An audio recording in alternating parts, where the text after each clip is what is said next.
Hello, this is Mark Sobel, US Chair OMFIF. Today, OMFIF and I have the great pleasure to be joined by Wally Adeyemo, Deputy Secretary of the US Treasury.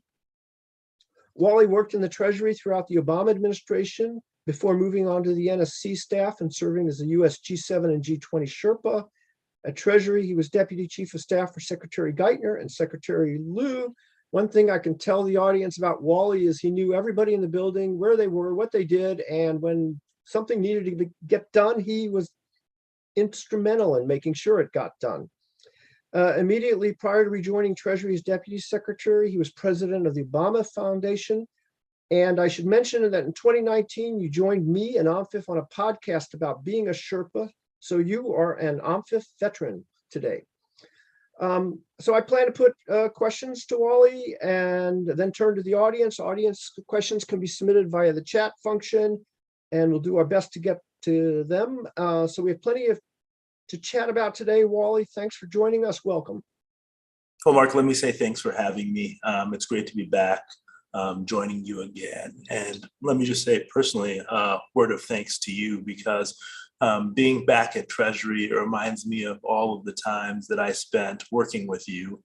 And I know that as a young Treasury staffer, I learned a great deal from you and from so many people in this institution. So I am eternally grateful to you for sharing with me your knowledge and for providing me with an opportunity to watch you as you navigated tough issues in that time, and look forward to talking to you today about the challenges and opportunities we face today.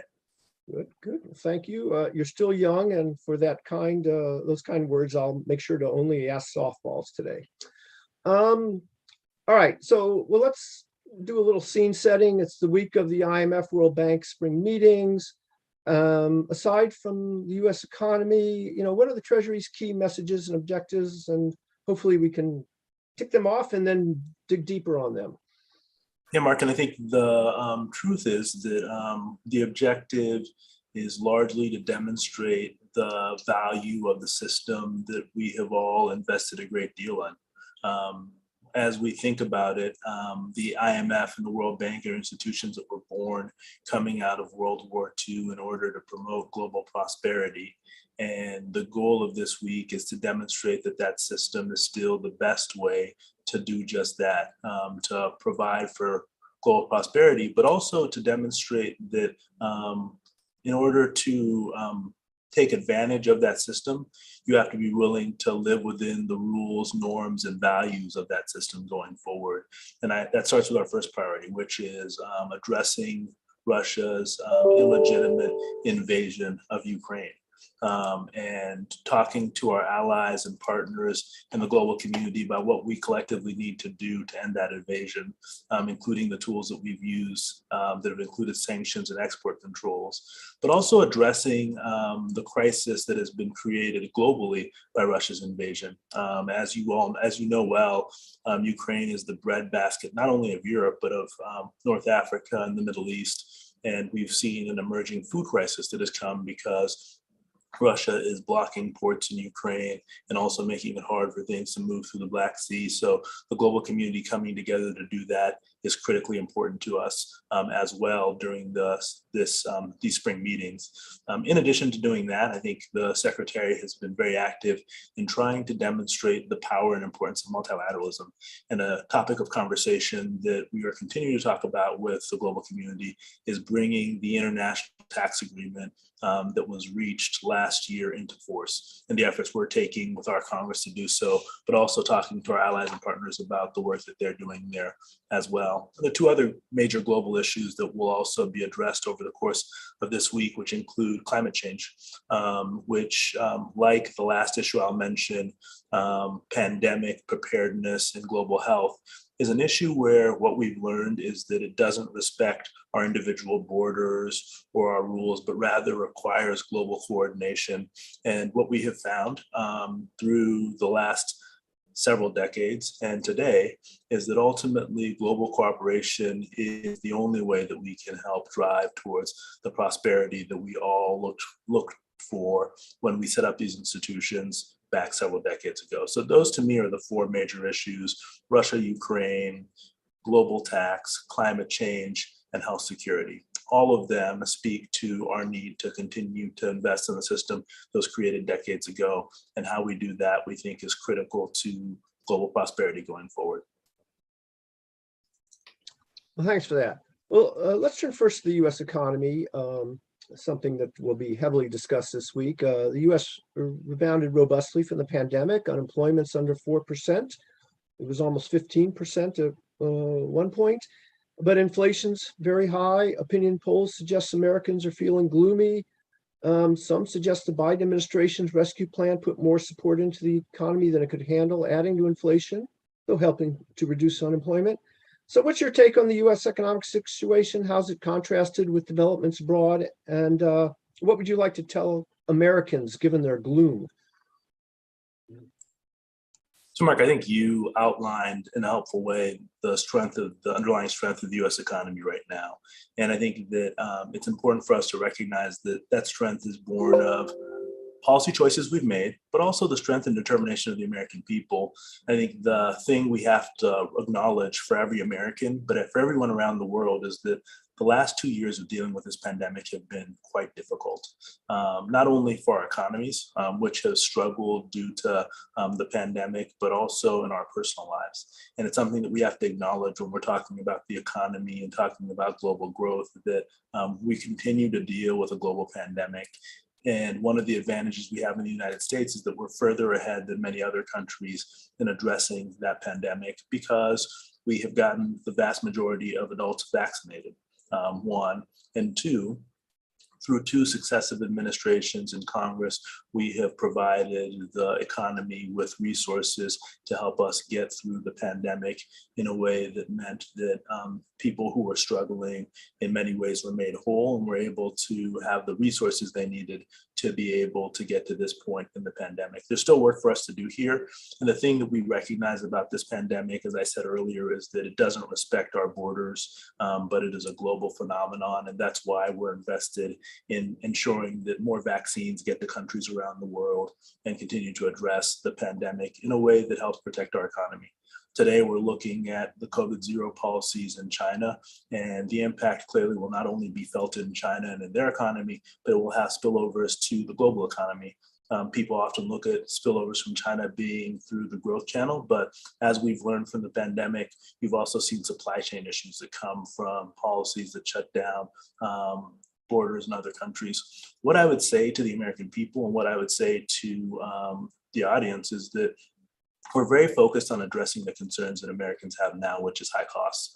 But it's important to remember that the reason we have gotten to a point where unemployment is historically low, where American balance sheets are healthier than they've been in decades, where our corporations continue to report earnings that are especially strong, is because we made investments like the American Rescue Plan and other investments in our economy that have allowed us to come into the challenges we face today with a source of strength rather than as a source of weakness.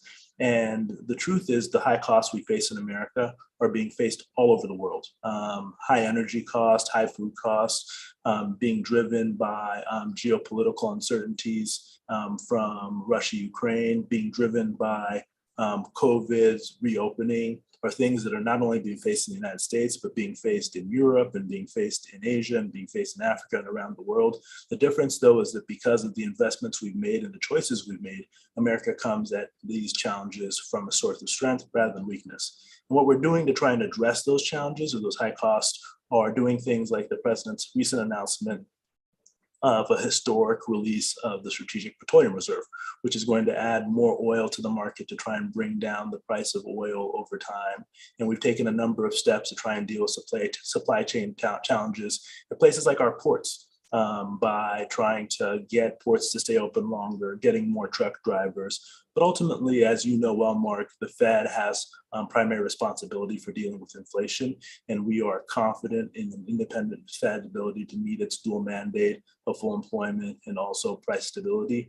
And we know that they've made clear announcements about what they're going to do. And as the Fed does their part, we're going to use fiscal policy and the tools of the executive branch to make sure that America is well placed going forward to remain a source of strength for the global economy at a time when we face challenges like China's COVID-0 policy and Russia's continued invasion of Ukraine. Well, thank you. Let's turn to the unprecedented and extraordinary actions taken by the U.S. and its allies against Russia. Huge praise to you and the administration for the fast, impactful action and for doing so with tremendous cooperation from our allies. For many years, analysts generally tended to doubt the efficacy of sanctions. In October, Treasury released a sanctions review in which you played a major part. Congratulations on that and its emphasis on multilateralism and a strategic policy framing to make financial sanctions work effectively. So many say Russia is still earning substantial oil revenue and that sanctions aren't stopping the fighting. Do you think that your actions against Russia show that financial sanctions work, that the dollar's global role can be an important lever? And picking up on observations from your ex-boss, Jack Lew, how do you think about guarding the dollar's global financing role when using financial sanctions? All very great questions, Mark. And let me just start from something you said, which is the partnerships that we developed. And you're right that when Secretary Yellen asked me to conduct this review of US sanctions policy, one of the things that I did was talk to our allies and partners about what they thought had worked and what they thought the most important lessons were that we had learned that would be helpful to us going forward with regard to implementing sanctions. At that point, we had no clue that Russia would invade Ukraine, but the lessons we learned out of that review were quite helpful to us in terms of being prepared for the actions we needed to take in response to Russia's invasion. And the relationships and conversations that started during the review were relationships and conversations that we picked up again in November when we started to see through intelligence that Russia was amassing troops at Ukraine's border. And fundamentally, the president made very clear to us that he wanted us to immediately start to think through not only what we would do in the United States if Russia were to invade Ukraine, but what we would do in collaboration and coordination with our closest allies. So the initial policy response was one to try and build a coalition rather than to think about what we would do on a go-alone basis. I think to your question about the dollar, one of the things that we do to maintain the dollar status is to demonstrate that when we use sanctions, we're attempting to do them in a multilateral way. And you look at the central bank sanctions that we levied against Russia. The truth is that Russia, after the 2014 invasion of Crimea and the sanctions we levied at that point, moved $80 billion of their reserve assets out of the United States and had parked most of their reserve assets in Europe. So in order for us to have the kind of impact we've had on Russia's economy, it was critical that Europe joined us in the actions that we took. And not only Europe, but also the owners of the world's other major convertible currencies taking actions also limited Russia's ability to think about where they would go in the future in terms of placing reserves, but also for thinking through how they manage their economy. And the truth, and when you look at this, it's something that their central bank governor made clear just a few days ago when she testified in front of their lower house and was asked what they can do to try and evade our sanctions. And she made very clear that it was nearly impossible to find means to get around our sanctions, not because they weren't trying, but rather because it wasn't just the US, it wasn't just the dollar, but rather it was work that we had done with the G7 countries and with 23 other countries that had joined our alliance going forward. So I think the most important thing we can do when it comes to sanctions in terms of protecting the role of the dollar in the global economy is to try and multilateralize our sanctions whenever possible. But ultimately, I think the dollar's role in the global economy is driven by far more than just our sanctions policy. It comes down to what we do in terms of the investments we make in the United States, making sure that we maintain the deepest, most liquid markets in the world, making investments in our country to make it more competitive. When I travel the world, one of the questions people ask me most about is about our infrastructure bill and how they can find ways to think about investing in the United States, given that our economy is going to be more competitive going forward. So I think that we're, in addition to thinking very rigorously about how we use sanctions and doing things like doing the economic analysis to make sure that the sanctions we put in place have a greater impact on the adversary rather than on ourselves and our allies, we also need to be thoughtful about what we do in terms of going forward, in terms of our investments in the global economy. And I think that gets us to energy. And when the president talked about the imposition of a ban on Russian energy in the United States, he made very clear that Europe was differently situated because we're a net exporter of energy because of investments and choices we made in this country, many of which were made in the Obama administration, many of which continued through the Trump administration, and continued through our administration that have allowed us to be a net exporter. And the president's made clear that we want to continue to provide energy to the global economy in order to make sure that we're in a place where we have affordability in terms of global energy. But Europe, as you know, is very differently situated. They're far more reliant on energy from Russia, but they've made a commitment as well to reduce that reliance as quickly as possible. A few weeks ago, they made the decision that they were going to ban Russian coal, which was an important announcement that demonstrated their commitment to taking these steps. In addition to the canceling of Nord Stream 2, Europe is doing everything they can to move off of Russian energy as quickly as possible. And our goal is to make sure that as a reliable partner and ally that we can help them in taking those steps, because our ultimate goal is to try and deny the Kremlin the revenues they need to project power into the future.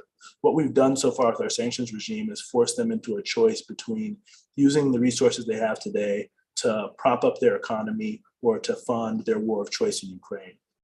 And they're using a lot of resources to prop up their economy. For example, forcing exporters to bring dollars and euros home and to turn them into rubles. Also announcing stimulus plans to try and keep the economy propped up. And while they continue to bring in dollars and euros and other resources, the other thing we're very focused on now is also using our sanctions regime to go after their military industrialized complex and their supply chain. A few weeks ago, their defense minister held a public meeting, and people paid attention to the fact that it was a public meeting and the first one he had held in weeks. But the thing that I paid attention to and my colleagues paid attention to was the subject of the meeting, and it was on procurement. Given how well the Ukrainians had fought with the help of the resources we provided to them and how poorly Russia has done, they need to resupply their military. And our goal now is to make sure that we use sanctions and export controls to make that as hard to impossible as possible going forward. And I think doing those two things in terms of finding ways to deny them of resources coming in by reducing dependence on their energy and to frustrating their efforts to resupply, we think are the best things we can do at the moment to help support Ukraine as they try to end Russia's war of choice in their country. Thanks. Well, let's switch gears a little bit to China. So one hears in DC these days that we are in a period of strategic competition with China. Proponents of that view sometimes argue that engagement would, that those who have engaged, proponents of that view suggest that those who've argued that engagement would make China more cooperative and open have been proven wrong. Treasury was pivotal in US-China engagement under Secretary Snow, Paulson, Geithner, and Liu. Competitive or not, China and the US share interests in a smoothly functioning global economic and financial system. Climate issues have to be tackled. We really need to do more on debt distress in low-income countries caused in part by unsustainable Chinese lending. So it seems to me that if the US and China we should engage if for no other reason than to lessen the possibility of bad outcomes, and that doing so would not be inconsistent with the eyes wide open strategic competitive view of China. So how does Treasury see that? Well, this is an easy one. I completely agree with you, Mark. And I think the truth is that China, more so than almost any country, has benefited from the global system that's been created. Millions of Chinese individuals have been raised out of poverty. China's economy has flourished due to this system. They continue to benefit from this system. And ultimately, to solve some of the biggest challenges that China faces, they need to work with the world.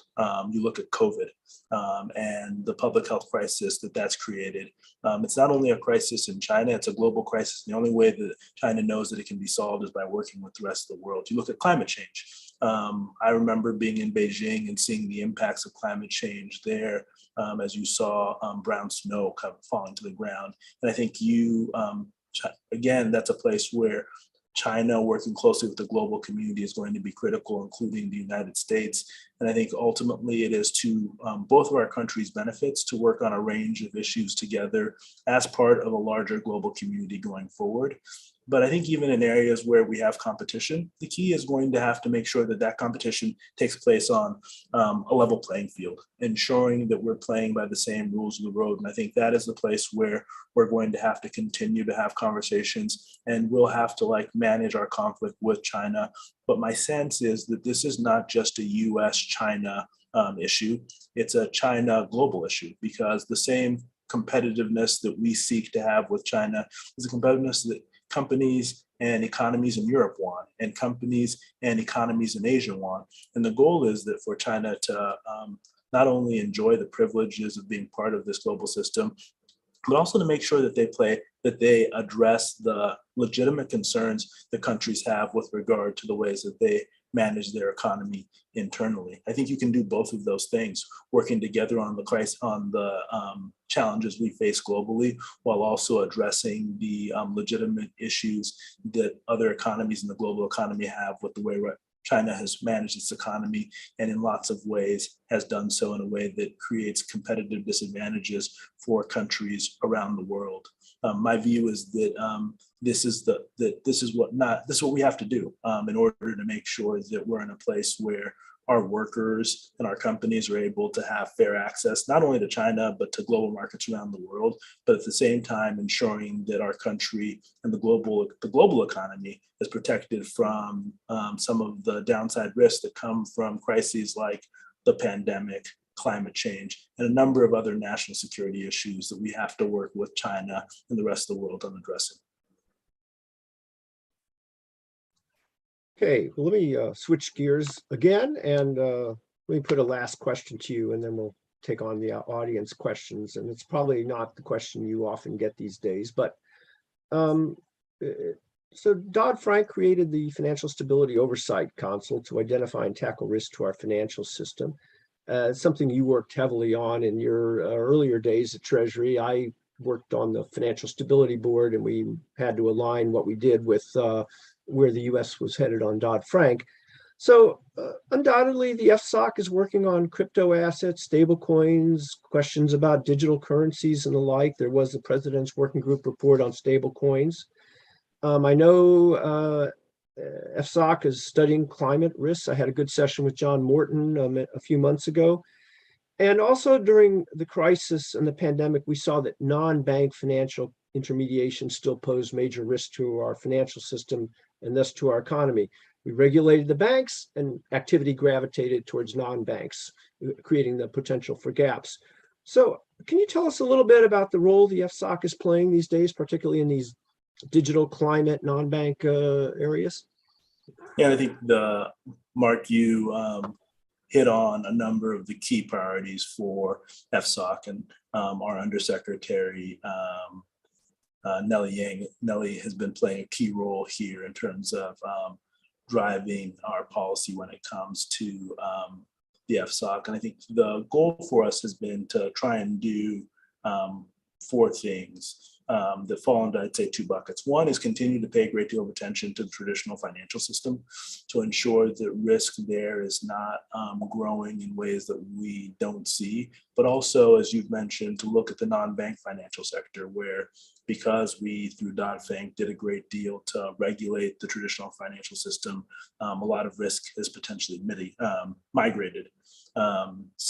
Crypto is definitely an issue that we are spending a great deal of time thinking about. And I think the key, and the way I would put this, is to say that we're thinking broadly about digital assets. Crypto is one, an important one, but we need to think more broadly about the ecosystem of digital assets and what this means in terms of financial stability. And while we're thinking about financial stability, there are a number of other issues that other parts of the Treasury Department are also thinking about that also matter a great deal when it comes to digital assets. As you know, the President put out an EO that spoke to these issues, and Treasury is responsible for a number of reports. But in addition to thinking about digital assets, financial climate-related financial risk is another place where we're focused, largely because the thing that we fear is that when we don't understand the type of risk that something like climate change presents, it potentially creates huge financial stability risk for the economy as we think about transitions, but thinking also about more traditional issues like Treasury market resiliency, which speaks to an issue we talked about earlier. How do we make sure that America's markets remain the deepest, most liquid markets in the world is critical to ensuring that the dollar remains the global reserve currency going forward. So it's an important issue. And then finally, financial intermediation. And how this works is critical to ensuring not only that financial institutions and big corporations are able to continue to fund their operations, but ultimately when you think about financial intermediation at its most basic level, it's critical to making sure that any kind of cross-border payments are made, including remittances. So I'd say those are the places where we're focused. And I think the key for us is always to make sure that FSOC is being thoughtful about what the future looks like. Oftentimes, what I found as a policymaker is our biggest failure often is a failure of imagination, to think about where risk may exist or what could lead to certain outcomes is often the thing that most catches you by surprise. So I think just the creation of the Financial Stability Oversight Council, a group that is focused on thinking about those risks, has been critical to better preparing us to deal with the challenges that the financial system can present to our economy. Thank you. And I just want to echo that your point, Nellie Lang, is wonderful. Okay, well, we spoke a bit about the dollar. You emphasized the multilateral nature of the sanctions, which I agree with you is absolutely critical. But we have received a few questions wishing to go a bit deeper. Are you concerned about the precedent that has been set with respect to freezing central bank assets? On top of it, there's talk about confiscating Russian assets and mobilizing them for Ukraine. And then others wondering, are you worried about fragmented payment systems and the like, and what that might bode for the future role of the dollar? So do you have any thoughts on those? My view is that ultimately the key for us is to make sure that whatever is done, both in response to Russia, Ukraine, but also in terms of the use of this system for advancing both prosperity, but also holding rogue nations accountable, need to be done in a principle-based manner. How do we think about the principles here that have been violated and how do we respond to it? Ultimately, the system that we created was one that was built on a set of rules, norms, and values.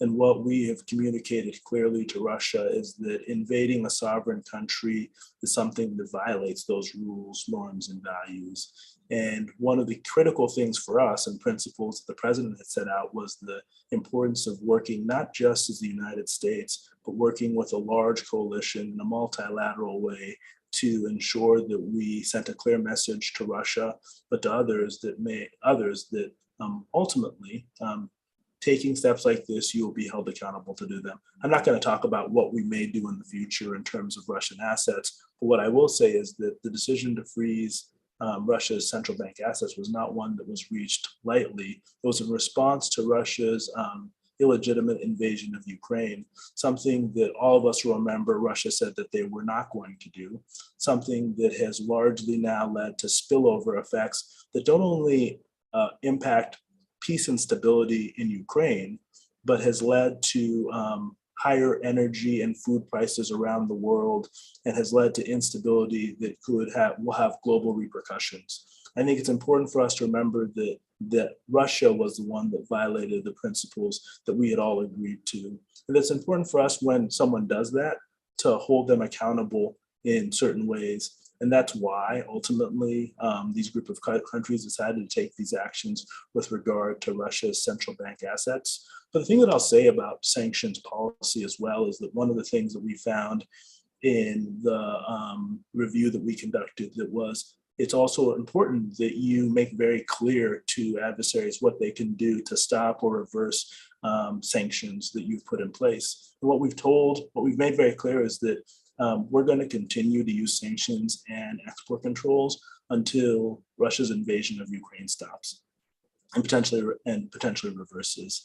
I think that's been a very clear message, because ultimately our goal here is not for punishment. It's really to put us in a place where we can stop the Kremlin's ability to project power and to create instability, not just in Europe, but around the world. When it comes to alternative payment systems, I think, again, this speaks to a point that we talked about earlier, where my view is that the benefits of the system that we have created, the one that a financial system that has integrated the world, are far greater than the creation of alternative networks.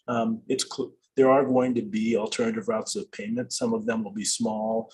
People look at crypto as potentially one of those. But even when you look at crypto or digital assets, ultimately somebody who owns one of those, a token or something else, they often want to off-ramp or on-ramp using a fiat currency. And the fiat currencies they want to use are the currencies that are the easiest to use, the convertible global currencies, the dollar, the yen, the euro, the pound sterling. I think as long as we continue to build the traditional system and to invest in it and to make sure that its benefits are greater than its burdens, I expect that any alternative system will be quite modest in scale and in scope, because there is so much value created by doing business with the countries that are part of the traditional system. It's a traditional networking effect. And as long as that network remains stronger than the alternative, it'll continue to stand. You look at where the IMF started. I think when the IMF was created, it had maybe 29 members at that point. Today, the IMF includes 190 countries. The reason countries joined the IMF over time was because it was in their interest. And the key for us has got to be using the spring meetings now, but using our gatherings over time to ensure that the system that we've built continues to have the benefits that attract countries to it rather than to its alternative. Thank you. You know, I've had some interviews with Danny Glazer, who was a sanction expert, and he always stresses that when financial sanctions are undertaken multilaterally and as part of a strategy, that they can be very effective and not damaging. And the point I always make is that if the key risk to the dollar's future is the behavior of the United States, and we need to be responsible stewards of our economy, and the dollar will remain vibrant. Another good question has come in about Ukraine and its financing needs, totally apart from the military angle. It's going to need massive, massive resources for reconstruction. That money's going to have to be organized somehow. Can you tell us about what the U.S. is thinking about doing for Ukraine? I saw the G7 had a 24 billion figure yesterday in a communique. Maybe you could tell us a little bit about that. Yeah, I'm happy to. And I, right before this, just finished a meeting with Secretary Yellen, with the Prime Minister of Ukraine and the Finance Minister, where we discussed this topic. But just to follow up on what you just said about financial sanctions, and I should have led with this, is that one other thing that we found is that financial sanctions are the most successful when they're part of a broader foreign policy strategy. And sanctions ultimately are just a tool. And that tool needs to be in service of a broader strategy. And I think that's why the president making very clear to us early on that he wanted this to be multilateral.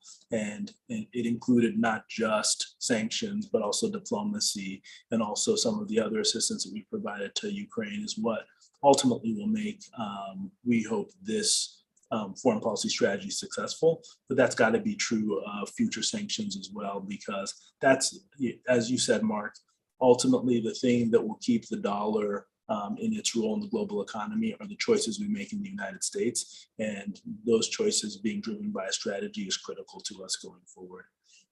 But to the question of financial support for Ukraine, as I mentioned, we just met with the Prime Minister before this conversation, and Secretary Yellen made clear to him that we're going to provide Ukraine with $1 billion of support from the United States nearly immediately.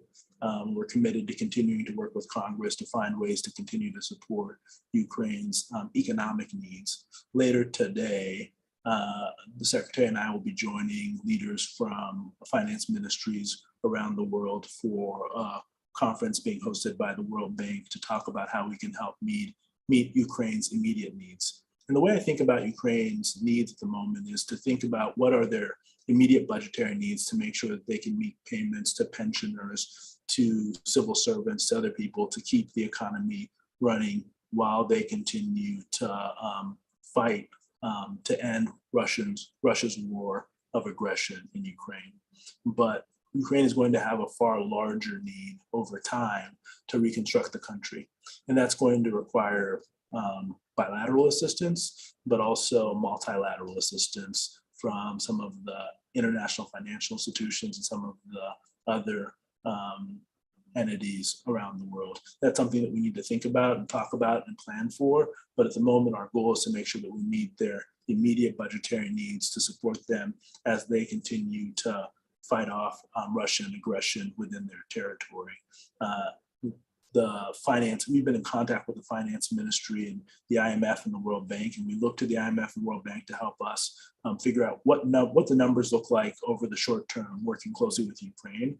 And the United States wants to play its role, but what we found and what we learned from past episodes is that ultimately pulling together a bilateral package is going to be something that's going to be critically led by working closely with the international financial institutions. And that's what we're going to start doing today.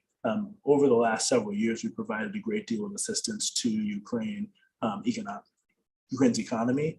This is different, and it's going to be different in scale. And while we're going to be willing to do the bilateral work and also work with the IFEs, later in the night, I'm going to be hosting a dinner with the Ukrainian finance minister and some leaders in the US business community, because I honestly think that we've also got to have the private sector play a role here as well, because the thing that Ukraine wants to do, which is essential to Ukraine's future, is to build a prosperous private sector that will allow their economy to generate the kind of growth that will be needed to ensure that Ukraine remains a sustainable, important country in Europe going forward. That has got to be our goal, because ultimately, we need to demonstrate that Russia's aggression will not be met by the retreat of the official sector or our bilateral assistance or the private sector, frankly. So I had a question about Secretary Yellen's speech a week ago, where she expressed support for friend-shoring of supply chains to a large number of trusted countries. And the question is, what does this mean in practice? Is there a definition of a trusted country? Where does that leave China, since China is central to many global value chains? Is it untrusted or trusted, or can it be trusted? And how will that impact the global economy? So anyway, there are more squiggles in the question, but I think that kind of puts it to you. Yeah, and I think that COVID-19 and the crisis, the economic crisis that it created, has focused our minds on the importance of supply chain resiliency. My expectation early on in COVID-19 was that it would force companies to, in many ways, think through and rethink some of their supply chains in order to make sure that they were more resilient.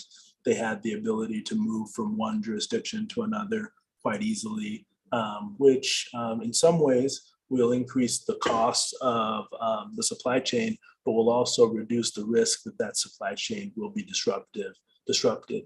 And much of that, I thought, would be driven by the public health, what the public health challenge had revealed to a number of these companies. But in addition to the public health challenge, the other challenge that I think a number of companies and countries, frankly, have been wrestling with is the security of supply chains for critical materials, but also critical supplies going forward. And the question being whether you can rely on countries with which you are in competition or countries where there is a lack of transparency to be reliable suppliers of goods that are critical to your economy going forward. And the way that I think about this is, how do you set a high standard for supply chains that are critical to your economy and critical to your national security? that includes transparency, reliability, the ability of companies to be able to call on suppliers to meet their commitments over time. And my sense of this is that as people come out of not only COVID-19, but also the challenges that we've seen with regard to supply chains coming out of Russia's invasion of Ukraine, companies and countries are going to be more focused on making sure that they build up resiliency, especially in countries where those things, where trust, reliability, and the ability to call upon commitments exists.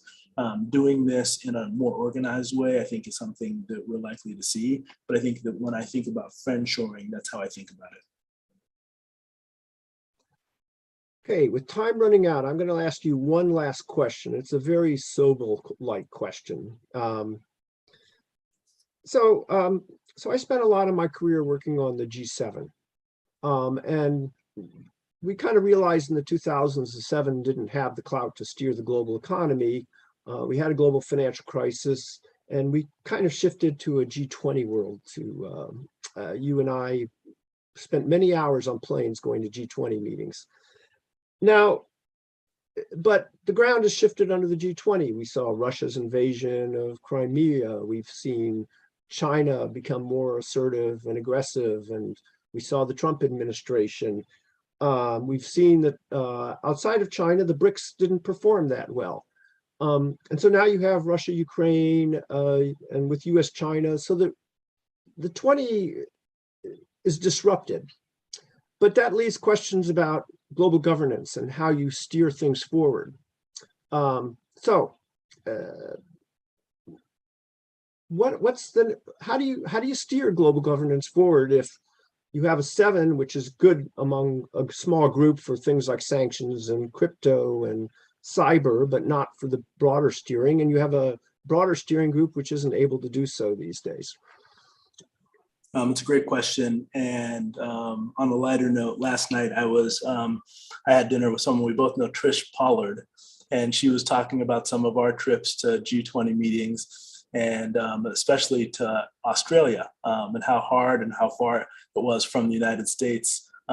It was just a reminder of, I think the reality is that at the Treasury Department and at finance ministries around the world, there's these dedicated public servants who are working to advance the agendas of these various bodies. And many of them this week are working extra overtime as we deal with the spring meetings of the IMF and World Bank. And I just want to, on behalf of all of the ministers and deputy ministers, thank them for the extraordinary work that they do on a regular basis. But to your question, Mark, you mentioned the G7, but I think the key thing for us to do is to also realize that the G7 at one point was the G8.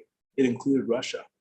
There was a decision made to remove Russia from the G6, from the then G8, and turn it back into the G7.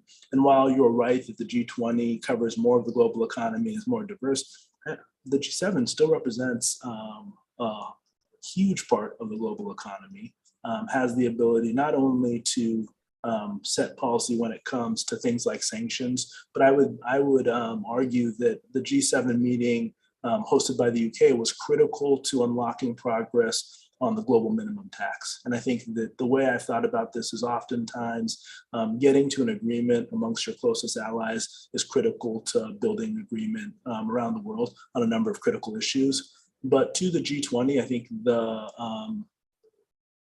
even before Russia, Ukraine, the G20 was created in many ways a long time ago. And as you know, it was a finance ministry-led process for a long time that was elevated to a leaders-led process during the financial crisis that we faced here in the United States.